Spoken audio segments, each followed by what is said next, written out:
country too much. You can't have it. We just went through 4 years of it. You can't have any more.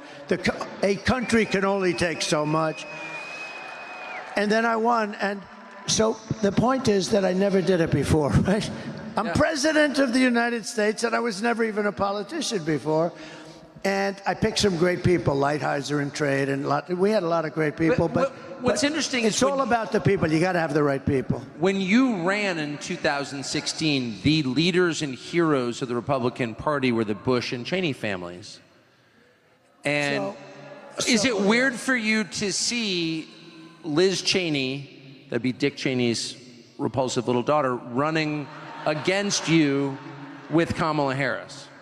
Well, I think it hurts Kamala a lot, actually. Look, she's a deranged person. The reason she doesn't like me is that she wanted to stay in Iraq. She wanted to stay. She wants to, you know, tough person. You know, people get killed all over. She's real tough, right? They're not the tough people. Don't forget, I went against her, and in her state, which is a great, beautiful state, she lost for Congress with the highest number in history.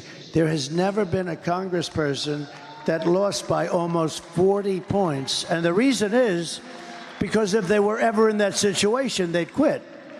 And she lost. She was beaten by a tremendous person, actually, tremendous, that I backed fully. But the reason she couldn't stand me is that she always wanted to go to war with people. I don't want to go to war. She wanted to stay in Syria. I took them out. She wanted to stay in Iraq. I took them out. I mean, if it were up to her, we'd be in 50 different countries. And, you know, number one, it's very dangerous. Number two, a lot of people get killed. And number three, I mean, it's very, very expensive. That's why we owe $36 trillion. We go, you know, it used to be you go to war to the victor belong the spoils, right? In other words, if you beat a country, you own that country, you take the oil. We go to war. We bomb the crap out of it, and then we leave. You know, it's almost like, what are we doing? What's going on? We bombed the whole Middle East, and then we left. What did we get? We got nothing. We destroyed. I mean, we bombed the hell out of everything. You know, when they took out Iraq for 1,000 years with different names, you had Iran and Iraq, similar powers. They were the two big ones. And for 1,000 years, they would fight each other this way, this way, this way, then they'd rest. This way, then they'd rest. They were a self-check. Then one day we go in and bomb the hell out of one. We destroy one. And then all of a sudden, Iran has the whole Middle East to itself. And by the way, right now, Iran has Iraq. Iraq is like a subsidiary of Iran, all right? We did so many bad moves. And her father was it. You know, her father was... I was very critical of her father for years. I'd never met him, but I'd say anybody that went into the Middle East I thought was stupid. And they say, convinced Bush. Bush, oh, he was another beauty. But he supposedly convinced Bush to go in, him, Bolton, and some other lightweights, convinced them to go in. Let's go into the Middle East and destroy the whole place and kill millions of people. So they went in. But I was never a fan of Cheney. I was always very critical. And when I announced that, I was very critical, actually, not personally, but I said, he made a horrible mistake. What are these people doing?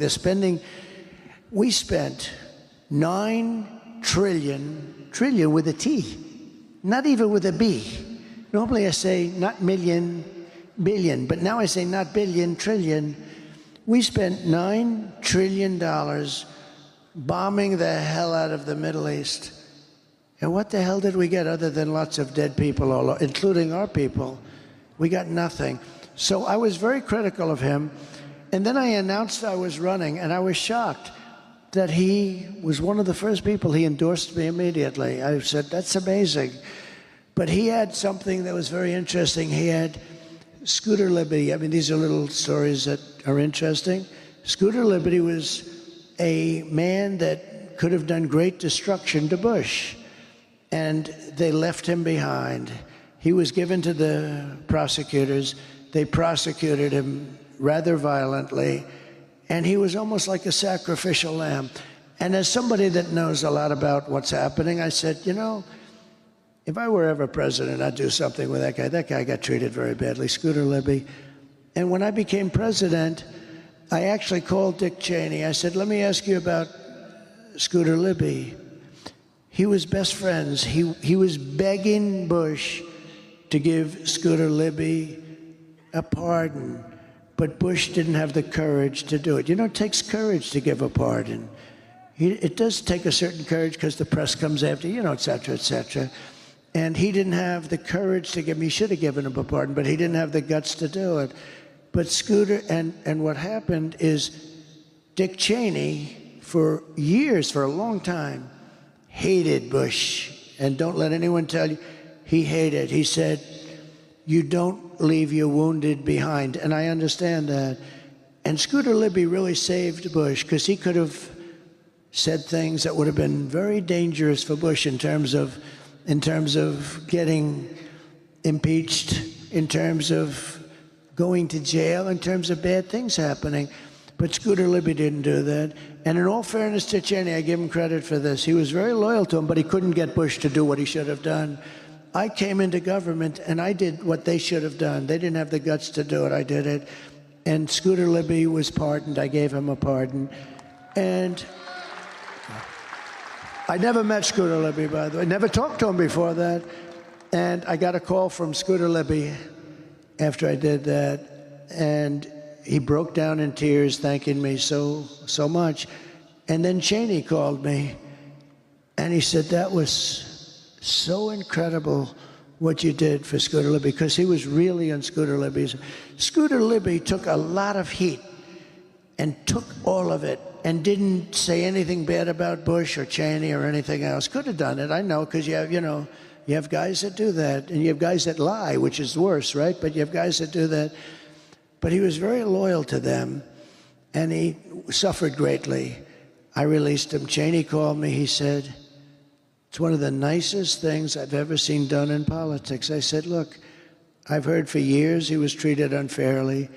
I've heard for years that Bush should have given him a pardon. All I did is do something that somebody else should have done. And Cheney was so, he said, I really want to thank you. He said, now I'm so glad that I actually endorsed you. It's amazing, but that you would do this. And I didn't speak to him about it. But then, go a couple of years forward or go now. And I don't blame him for sticking with his daughter, but his daughter is a very dumb individual, very dumb. She's a radical war hawk.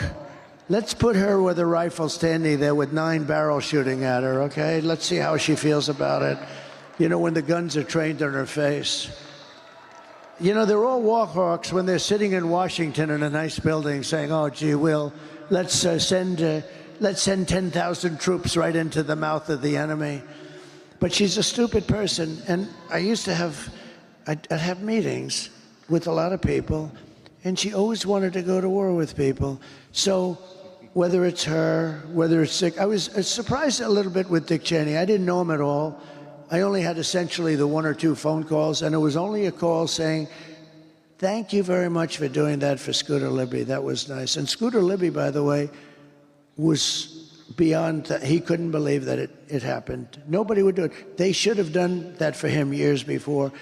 But I was a little surprised because I actually thought that Dick Cheney would go with me over his daughter, and he didn't. And you know what? I understand it. It's your daughter, and you go.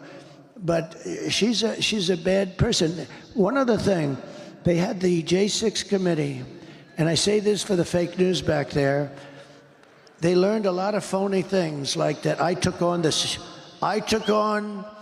when I was in the car, take me to the Capitol, I said, according to this young lady. And then they said, sure, we won't do that. Well, number one, if I said it, they do it. But I had 2 people, Secret Service guys, both extremely rough guys. One was like a karate champion, one was a weightlifter. She said, I grabbed the one by the neck, and when I was rebuffed, I went over to the other one, and I grabbed him in a chokehold or something. And actually, no, but how ridiculous, okay? Just not my thing. You would know. Hey, We can be tough, but it's not my thing.